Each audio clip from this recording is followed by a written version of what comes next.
చేసిన ప్రార్థనలన్నీ దేవుడు సఫలపరుస్తాడు వెళ్ళు అని చెప్పాడు. ఆమెకు తను చేసిన ప్రార్థన, చర్చికి వచ్చి తను ఏవైతే ప్రార్థన చేసిందో, ఆమె బాధలు ఏవైతున్నాయో ఆమె బాధలన్నీ దేవుడు తీరుస్తాడని ఆమె విశ్వాసంతో ఉంది. తర్వాత దైవజనుడు చెప్పాడు, నువ్వు ఏదైతే ప్రార్థన చేసావో, ఏదైతే మనం చేసావో, ఈరోజు డైలీ వాక్యం కూడా అదే. రోజు పొద్దున ఒక వాక్యం వస్తుంది కదా, ఈరోజు వాక్యం అదే. 1 సమూయేలు 1:17. నువ్వు ఇశ్రాయేలు దేవునితో చేసుకుని మనవిని ఆయన ఆలకించనుగా, ఆయన దయచేయను గాక. దేవుడు దయచేస్తాడు. మందిరానికి వచ్చి మనం ఏదైతే అడుగుతామో దాన్ని తప్పకుండా దేవుడు చేస్తాడు. దైవజనుడు చెప్తున్నాడు, నువ్వు ఏదైతే మనవి చేసావో నీ మనవులన్నిటిని దేవుడు నీకు ఇస్తాడు వెళ్ళు అని చెప్పినప్పుడు ఆమెకు నిశ్చయత వచ్చింది. తను చేసిన ప్రార్థనలన్నిటికీ ఒక నిశ్చయత కలిగి తను ధైర్యంగా వెళ్ళిపోయింది. అది వరకు రోజు ఏడ్చేది, ఇక ఆ రోజు దుఃఖముఖి ఉండడం మానేసింది. చక్కగా భోజనం చేసి దేవునికి అప్పచెప్పేసిన దేవుడే చూసుకుంటాడులే అనుకొని ఆమె తీరికగా ధైర్యంగా ఉంది.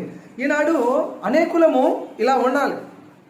దేవుని దగ్గరకు వచ్చి మన బాధలు, సాధకాలు, మన కష్టము, దుఃఖము, సమస్యలు అన్నింటిని ఆయనకు చెప్పి ఒక నిశ్చయత కలిగి మనము ఏ టెన్షన్ లేకుండా చక్కగా మన పనులలో వెళ్ళిపోవాలి. ఇప్పుడు చేస్తున్నాము అంటే ప్రార్థన చేస్తున్నాం, చెప్పామంటే చెప్తున్నాం, కానీ నిశ్చయత ఉండట్లేదు. మన ప్రార్థన నిశ్చయత కలిగిన ప్రార్థనగా ఉండాలి. ఒక 3-4 విషయాలు ఈరోజు మీకు గుర్తు చేసి ప్రార్థన గురించే ఒక 4-5 విషయాలు, ఒక 5 వచనాలు మనం చదువుదాము. మొదటిగా యాకోబు పత్రిక 5వ అధ్యాయం 13వ వచనం చదువుతారా? యాకోబు పత్రిక 5వ అధ్యాయము 13వ వచనం. మీలో ఎవరికైనా శ్రమ సంభవించేనా అతడు ప్రార్థన చేయవాలి. అక్కడ వరకు. మీలో ఎవరికైనా శ్రమ సంభవించేనా వారు ప్రార్థన చేయవాలి. శ్రమ వస్తే ఏం చేయాలి? ఏడవల్ల. శ్రమ వస్తే ఏం చేయాలి? వాళ్ళకి వీళ్ళకంత చెప్పి పెద్ద పెద్ద గొడవ చేసి, దేవుని వాక్యం క్లియర్గా చెప్తుంది, మీలో ఎవరికైనా శ్రమ సంభవించేనా వారు తప్పకుండా దేవుని సన్నిధిలో ప్రార్థన చేయాలి. శ్రమ కలిగితే ప్రార్థన చేయాలి. శ్రమ కలిగినప్పుడు మనం తప్పకుండా చేయవలసింది ప్రార్థన. శ్రమ కలిగితే ప్రార్థించాలి. ప్రార్థించు, కానీ కలవరపడకు, కంగారు పడకు. శ్రమ వచ్చినప్పుడు కలవరపడకు, కంగారు పడకు, ప్రార్థన చేయాలి. శ్రమ వచ్చినప్పుడు కొంతమంది ఇరిటేట్ అవుతారు, కొంతమంది ఫ్రస్ట్రేట్ అవుతారు.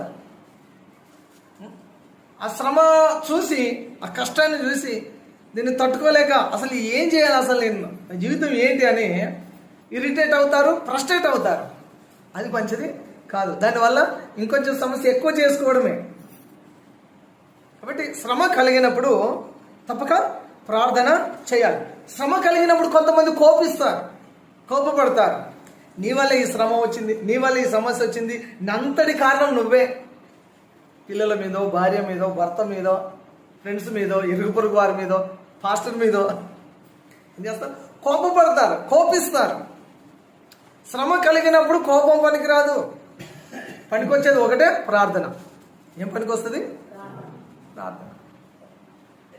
మీలో ఎవరికైనా శ్రమ సంభవించినా అతడు ప్రార్థన చేయాలి. మీలో ఎవరికైనా శ్రమ సంభవించిందా ఆమె ప్రార్థన చేయాలి. ప్రార్థన చేయమని వాక్యం చెప్తుంది. చాలా సందర్భాలలో శ్రమను చూసి కృంగిపోతారు, నీరసించిపోతారు. అందుకనే సామెతలు 24 ఎన్నో వచనం? 10వ వచనం. శ్రమ దినమున నీవు కృంగిన ఎడల నువ్వు చేతగాని వాడవవుదువు అని. శ్రమ వచ్చినప్పుడు నువ్వు కృంగిపోతే చేతగాని వాడవు. నీ వల్ల ఏం కాదు, నువ్వు ఏం చేయలేకపోతావు. కానీ ఆ శ్రమను ఎదుర్కోవాల్సింది నువ్వే, దానిని అనుభవించాల్సింది నువ్వే, దానిని జయించాల్సింది కూడా నీవే. వాళ్ళు రాలేదు, వీళ్ళు రాలేదు, వాళ్ళు రాలే, అందరు రావచ్చు, రాకపోవచ్చు అండి. రావచ్చు, రాకపోవచ్చు. నీకెదురైన కష్టాన్ని నీవే జయించాలి, నువ్వే అనుభవించాలి.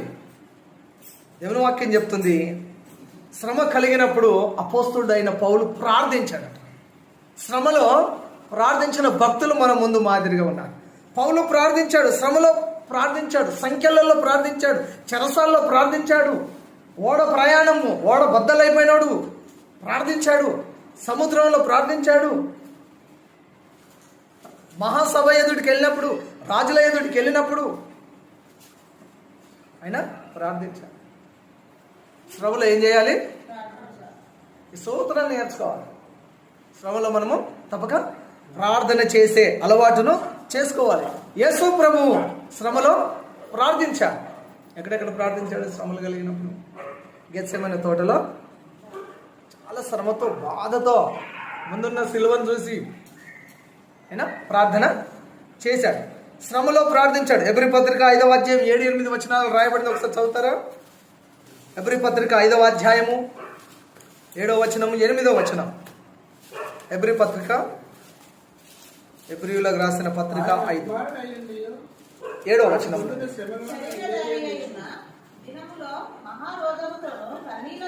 శరీరధారి అయి ఉన్న దినములలో మహారోదనతోనూ కన్నీళ్లతోనూ తను మరణం నుండి రక్షింపగల వానికి ప్రార్థనలను యాచనలను సమర్పించి భయభక్తులు కలిగి ఉన్నందున ఆయన అంగీకరించబడెను.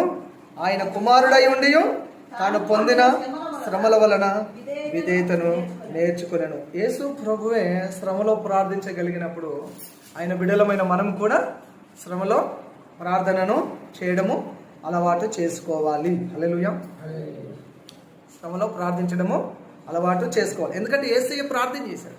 శ్రమ కలిగినప్పుడు యేసు ప్రభు ప్రార్థన చేశాడు. చాలా సందర్భాలలో ఆయన ప్రార్థన చేశాడు.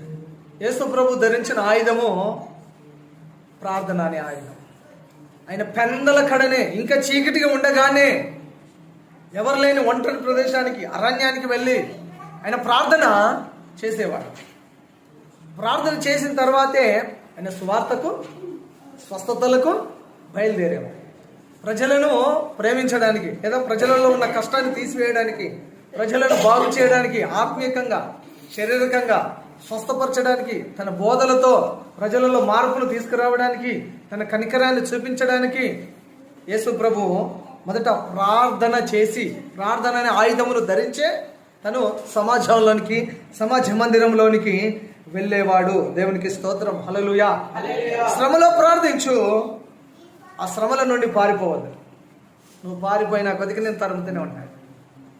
శ్రమలను నుండి నువ్వు పారిపోయిన కొలది అది తరుముతూనే ఉంటాయి. కొన్నిసార్లు చాలా క్రిటికల్ పొజిషన్ ఎదురవుతుంటుంది. ఏం చేయాలో అర్థం కాని అయోమయ పరిస్థితి ఎదురవుతుంటుంది. నలుమూలల 4 దారులు మోసుకొని పోయి ఉంటాయి. మన కొరకు ఏ ఒక్క ద్వారం కూడా తెరవబడి ఉండదు.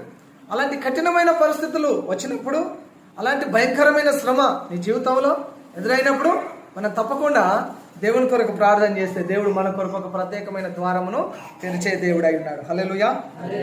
మొదటిది యాకోబు 5:13లో శ్రమ కలిగితే ప్రార్థన చేయి. శ్రమ కలిగితే ప్రార్థన చేయడం అలవాటు చేసుకోవాలి. నెక్స్ట్ రెండవది అక్కడే యాకోబు పత్రిక 5:16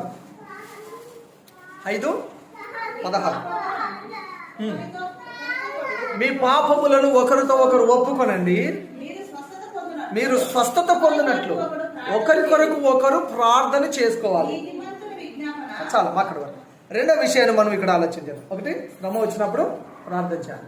ఇప్పుడు రెండవ విషయాన్ని మనం ఆలోచన చేసినప్పుడు యాకోబు భక్తుడు సంఘానికి, క్రైస్తవులకు తెలియజేస్తూ ఉన్న మాట ఏంటంటే, మీరు స్వస్థత పొందాలి అంటే ఒకరి కొరకు ఒకరు ప్రార్థన చేయాలి.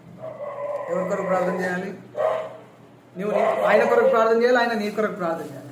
నువ్వు ఆమె కొరకు ప్రార్థన చేయాలి, ఆమె నీ కొరకు ప్రార్థన చేయాలి. మీరు స్వస్థత పొందినట్లు ఒకరి కొరకు ఒకరు ప్రార్థన చేయండి. నాకు బాగలేదు, నా కొరకు ప్రార్థన చేయండి అని ప్రార్థన సహాయం కోరండి. నాకు బాగలేదు, నా కోసం ప్రార్థన చేయండి అని ఎవరైనా మీకు చెప్పినప్పుడు ఆ ప్రార్థన అంశాన్ని మీరు దేవుని సన్నిధిలో ప్రార్థించండి. నువ్వు ప్రార్థన చేస్తే దేవుడు ఆమెను బాగు చేస్తాడు. ఎప్పుడైనా నీకు బాగలేనప్పుడు నువ్వు కూడా ప్రార్థన అవసరత కోరుతావు. నా కొరకు ప్రార్థన చేయండి, నాకు బాగలేదని ప్రార్థన చేస్తావు. ఇప్పుడు ప్రచారము చెయ్యడానికి నీకు చెప్పట్లే, నా కొరకు ప్రార్థన చేయండి అని.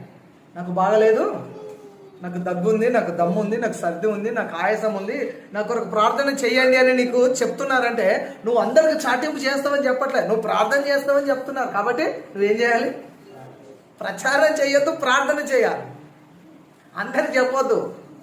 పాపం వల్ల సమస్య చిన్నదే కావచ్చు, అందరికి చెప్పడం వల్ల ఏమైపోతుందంటే వాళ్ళు ఇన్సల్ట్గా ఫీల్ అవుతారు. అయ్యో నా సమస్యను పెద్దగా చేస్తున్నారే వీళ్ళు అనుకుంటున్నారు. అర్థమైందా నా మాట? ఏం చేయాలి? ప్రార్థన చేయాలి. ఒకరికొరకొకరు ప్రార్థన చేయాలి. ప్రచారం చేసేదాన్ని చేయండి. దేవుడు నేను స్వస్థపరిచిన తర్వాత నువ్వు ప్రచారం చేయి. ఎంతమంది చెప్తావు చెప్పు. నా యేసయ్య నన్ను బాగు చేశాడు, నేను ప్రార్థన చేస్తే అని చెప్పు. ప్రచారం చేసి ప్రార్థన చేయమని చెప్తే దానిని ప్రచారం చేయకూడదు. దానిని అందరికి చాటింపుగా చేయకూడదు. దేవుని వాక్యం చెప్తుంది, మీరు స్వస్థత పొందినట్లు ఒకరికొరకొకరు ప్రార్థన. ఈ అలవాటు మంచిదండి. ఇది బైబిల్ అలవాటు, దేవుని వాక్యం నేర్పుతున్న అలవాటు. ఒకరికొరకొకరు ప్రార్థన తప్పకుండా మనము చేసేవారంగా ఉండాలి. ఒకరికొరకు ఒకరు ప్రార్థన చేయడంలో చాలా మేలులు దాగి ఉన్నాయి. ఒకరికొరకొకరు మీకు ఏదైనా బాగలేకపోతే సేవకుడికి చెప్తాడు, మంచిదే ప్రార్థన చేయండి మాకు ఇలా బాగలేదని. సేవకుడికి చెప్పండి, మంచిదే. సేవకునితో పాటు మీకు సంఘంలో లేదా క్రైస్తవులలో నీ ఇరుగు పొరుగు వారిలో నీ కొరకు ప్రార్థించేవారు, నీకు ఏదైనా సమస్య వస్తే నువ్వు చెప్తే వాళ్ళు నీ కొరకు ప్రార్థించగలిగిన వారు కూడా ఉండాలి. ఒకరికొరకొకరు ప్రార్థన చేసుకోవడం అంటే అదే. మీరు స్వస్థత పొందినట్లు ఒకరికొరకు ఒకరు ప్రార్థన చేసుకోవాలి. ఒకరికొరకు ఒకరు. అది రెండో విషయం. నెక్స్ట్ మూడవది మత్తయి సువార్త 26వ అధ్యాయం 41వ వచనం. మత్తయి సువార్త 26:41. మీరు శోధనలో ప్రవేశింపకుండానట్లు మెలకువగా ఉండి ప్రార్థన చేయండి. ఆత్మ సిద్ధంగా ఉంటుంది కానీ శరీరం బలహీనం. చాలా యేసు ప్రభువు అక్కడున్న ముగ్గురితో చెప్తా ఉన్నాడు. తనతో పాటు ముగ్గురిని వెంట తీసుకెళ్ళాడు గెత్సేమనే కొండకు. అక్కడ చెప్తా ఉన్నాడు, ఆత్మ ఎప్పుడు సిద్ధంగా ఉంటుంది, శరీరమే బలహీనం. శరీరము ఆత్మీయ విషయాలకు నో చెప్తున్నాడు.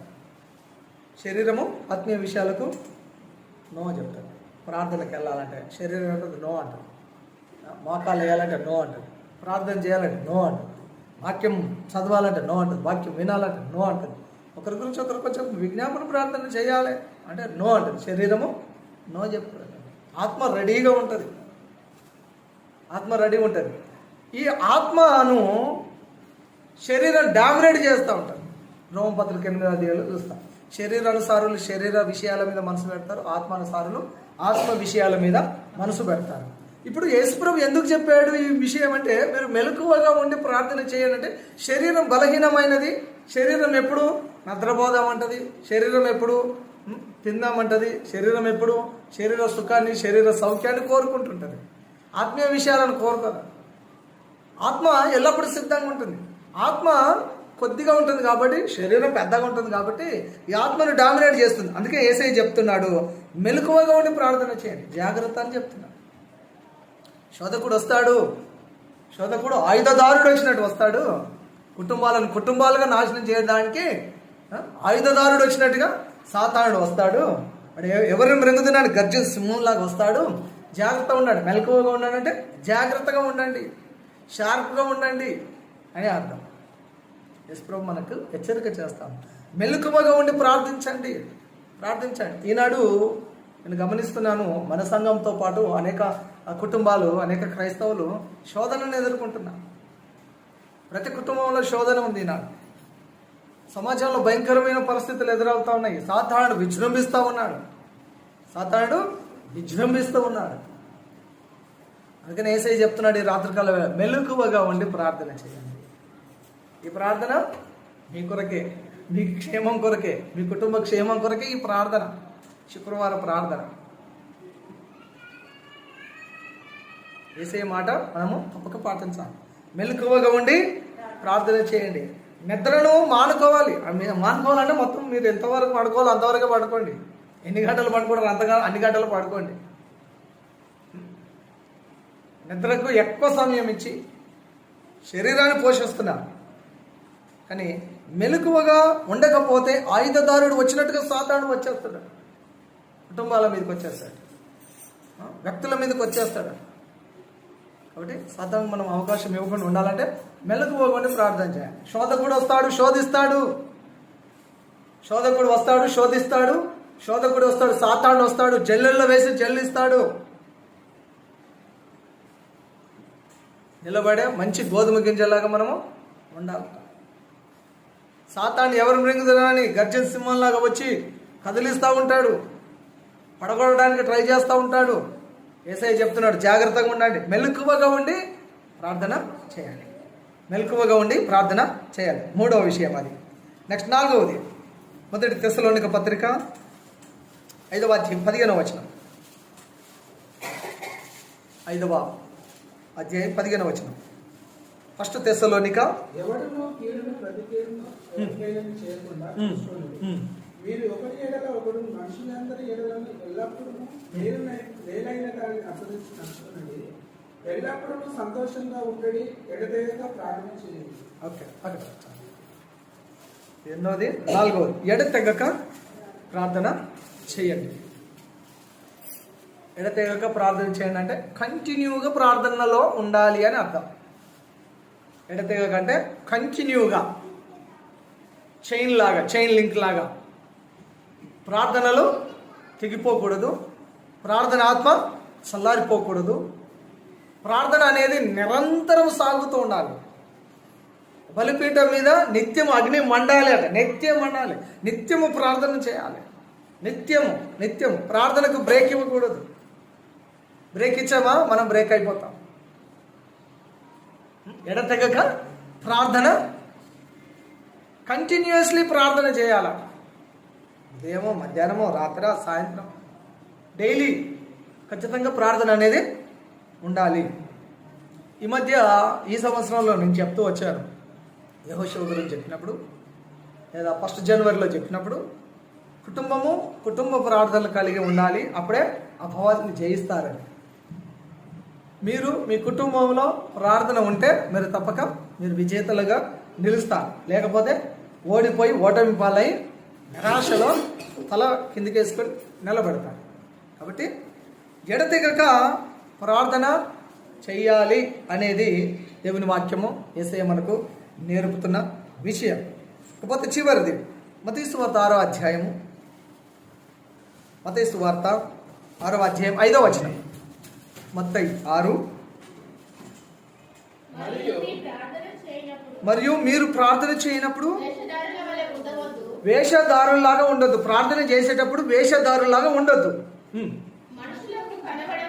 మనుషులకు కనబడవలనని సమాజ మందిరములలోను వీధుల మూలలలోనూ ప్రార్థన చేయట వారికి ఇష్టం. నామకరణ క్రైస్తవులకు, పరిసయ్యులకు, శాస్త్రులకు ఇష్టం.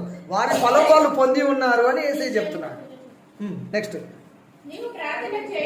మనం ప్రార్థన చేసేటప్పుడు మన గదిలోనికి వెళ్ళి